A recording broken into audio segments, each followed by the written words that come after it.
The TikToker turned potential defense witness has officially been excluded from testifying in the Lindsay Clancy trial. This is going to be a quick little recap while the jury is out at lunch recess, so let's get into it. After morning testimony, the jury was sent out on an extended lunch break so that the Thorndyke witness could be voir dired.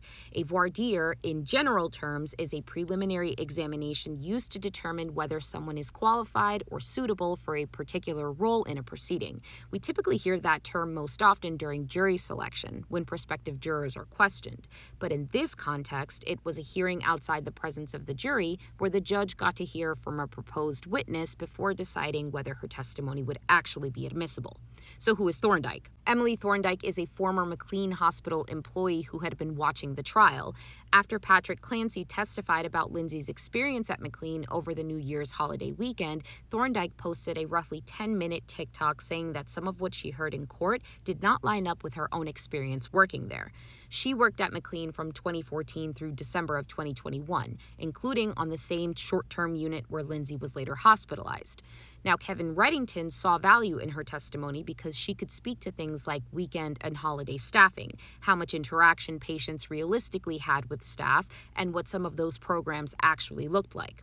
His argument was that her testimony could help corroborate Patrick's description of Lindsay's experience at McLean. The Commonwealth, however, objected. Their argument was that Thorndyke left McLean about a year before Lindsay was admitted. She had not reviewed Lindsay's complete treatment records, and the actual McLean records were better evidence of what was available during Lindsay's stay. And Judge Sullivan ultimately agreed. Importantly, he specifically said that he found Thorndyke credible, and he found no bad faith by the defense in bringing her forward.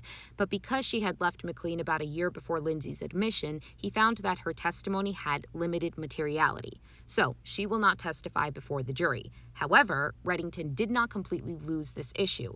Judge Sullivan is going to allow the defense to introduce McLean's actual records, showing staffing levels and the programs that were available. That means the defense may still be able to show the jury the difference between what was available during Lindsay's holiday weekend admission and what was available during a normal weekday. I'll bring you a fuller recap at the end of the day, so make sure you like, comment, share, subscribe, do all of the things so I can continue to bring you these updates, and I'll catch you in the next one.